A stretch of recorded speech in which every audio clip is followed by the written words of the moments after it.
Isashibulidana, bro. J'espère que tu vas bien. Ma dernière vidéo a fait beaucoup débattre et quel plaisir.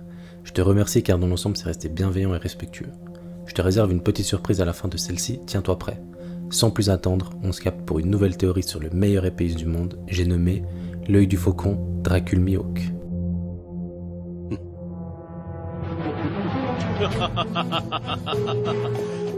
On commence par une petite présentation, tu connais. Armé de son sabre Kokuto Yoru, l'un des 12 Saijo Owazamono, Mihawk arpente les mers de manière très sérieuse mais très détendue. Il n'a aucune gêne de se nommer meilleur épéiste du monde, démontrant une confiance en lui ultime. Son introduction a été faite pendant l'arc Barassi, et c'est le premier antagoniste que l'on peut classer de surpuissant apparaissant dans le manga. C'était un adversaire de Shanks qui est devenu un ami proche. Il a décidé de ne plus le combattre après que celui-ci ait perdu un bras, témoignant de sa puissance. Il réapparaît à Marineford grâce à sa place de corsaire et entraînera Zoro pendant la période des 2 ans. On a fait le tour, place à la théorie.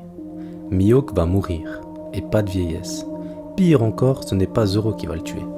Oui, je sais, depuis le début on sait que celui qui tuera le meilleur épéiste le deviendra, et c'est le rêve de Zoro, mais celui-ci ne peut tout simplement pas logiquement le tuer.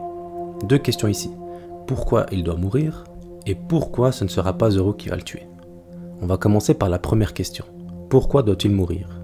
Dès les prémices du manga, Zoro le défie à mort. C'est une symbolique importante. De plus, un vrai épéiste donne sa vie lorsqu'il perd un duel. C'est une question d'honneur et ça a été gravé dans la rush lors de l'arc Barassi.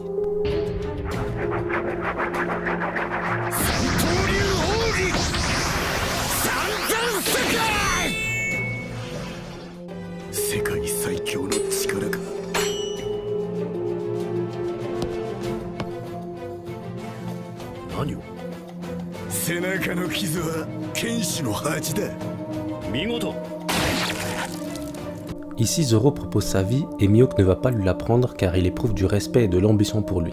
Il sent en Zoro un futur épéiste puissant. On entendra plusieurs fois à travers One Piece que Mihawk se fait régulièrement défier à mort par des gens qui veulent lui prendre le titre de meilleur épéiste. Donc forcément, si Zoro le veut, il devra passer par là. C'est ancré. Mihawk doit mourir pour que Zoro puisse un jour devenir le meilleur épéiste. On rêve tous de la scène inversée du Barassi où Zoro lui prendra la vie et deviendra le meilleur épéiste, mais j'ai le regret de t'annoncer que ça n'arrivera pas. Zoro ne peut pas tuer Mihawk. Je vous sens chaud avec des pourquoi il peut pas le tuer, ou encore Zoro va soulever Mihawk au petit-déj, mais attends un peu, tu vas comprendre. Mihawk a entraîné Zoro pendant 2 années entières. On se rend pas bien compte dans l'anime, ça dure 2 épisodes, mais pour bien comprendre le délire, Zoro a passé plus de temps avec Mihawk qu'avec Luffy. Des liens se sont donc créés. 刀を折られたことはあるか？ああ？まあ何度かな。おめえにも折られたよ。それを体得するまで禁止だ。ああ？ À l'image de Luffy et de Rayleigh, penses-tu que si pour devenir le roi des pirates il fallait tuer Rayleigh, Luffy le ferait? Bien sûr que non. Eh bien c'est exactement la même chose ici. Zoro ne pourra pas tuer Mihawk, même si celui-ci est entre lui et son rêve. Mais du coup, comment on fait? Évidemment, le rêve de Zoro doit se réaliser. Donc Mihawk va mourir des mains de quelqu'un d'autre. Je pense même que celle-ci arrivera devant Zoro, et que ça va le transcender. Ce sera le meurtre de son maître après tout. Ça lui permettra de se surpasser et de tuer le meurtrier de Mihawk. Il y a même un monde où Mihawk et Zoro combattent côte à côte quelqu'un, et que ce soit ce quelqu'un qui tue Mihawk. Mais ça, faut pas le dire trop fort, les théories dans les théories, ça en effraie plus d'un. Bon, maintenant qu'on a les réponses à nos questions, il reste une interrogation. Qui va tuer Mihawk? Il y a plusieurs possibilités ici. Évidemment Zoro, mais on l'a écarté. Il reste quelques candidats néanmoins. Shiryu paraît être le plus probable, vu que Barbe Noire se dessine gentiment comme l'antagoniste final du manga, mais j'émets encore quelques réserves. Shiryu est renommé en tant qu'épéiste et possède aujourd'hui un fruit du démon qui le rend surpuissant. On ne connaît pas bien sa force et on peut l'estimer assez haute à l'image de Magellan, mais étant donné qu'un très bon acquis de l'observation annule probablement son fruit, j'ai beaucoup de mal à le voir aussi puissant que ça. Mais enfin, Shiryu reste un très bon candidat à prendre la vie de Mihawk, surtout que bon, l'honneur il doit s'en tamponner la nouille, il peut et fera probablement des mauvais coups. Néanmoins, mes réserves concernant Barbe Noire et son équipage existent, car j'ai du mal à les voir en tant qu'ennemis finaux. Je vois le gouvernement /Tenryubito /Gorosei être l'élément qui pourrait véritablement être le ou les antagonistes finaux. Transition parfaite pour le deuxième candidat qui n'est autre qu'un des membres du Gorosei, celui avec l'épée et l'accoutrement de Wano. C'est un épéiste et il possède probablement une des lames les plus puissantes de One Piece, celle qu'on utilise depuis Wano, le Shodai Kitetsu. On connaît deux autres sabres avec l'appellation Kitetsu, le Nidai Kitetsu et le Sandai Kitetsu. On retrouve le Sandai avec Zoro lors des prémices de One Piece, et on retrouvera le Nidai à Wano. Le Shodai, quant à lui, nous est juste teasé depuis Wano, mais nous n'avons pas plus d'infos dessus.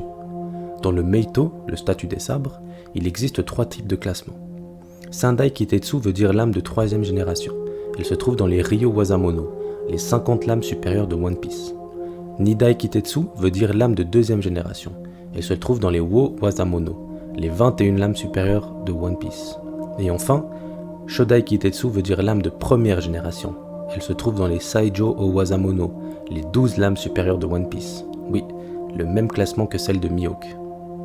Quoi de plus logique que Zoro obtienne la lame de 1re génération à la fin de l'œuvre, lorsqu'au début de celle-ci, il a obtenu celle de la 3e génération.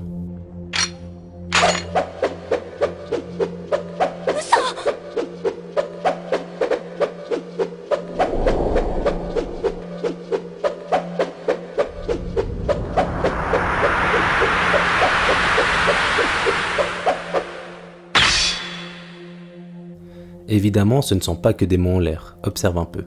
Ici, tu peux voir que ce fameux membre du Gorosei possède un sabre qui a exactement le même manche que les autres lames Kitetsu.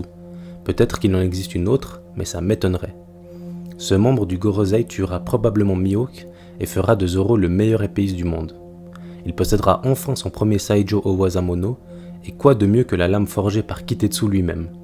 Entre parenthèses, probablement la lame la plus puissante de One Piece. Pour cette petite partie sur le Gorosei, j'ai repris quelques bribes de l'excellente vidéo de Le Philosophe sur le Gorosei. Je t'invite vivement à la regarder, elle est en description. On passe à la surprise de la vidéo qui n'est autre que le choix de la prochaine. Je te mets un sondage en description où tu pourras choisir le thème de la prochaine vidéo. Cette semaine, tu as le choix entre Baggy ou Shanks, les deux fripouilles autrefois frères. J'espère que tu as aimé la vidéo, et si c'est le cas, abonne-toi, like la vidéo et n'hésite pas à la partager, ça m'aide énormément. On se capte directement en commentaire pour débattre de celle-ci. Comme d'hab, je réponds à tout, tu connais. Des bisous, prends soin de toi, ciao ciao.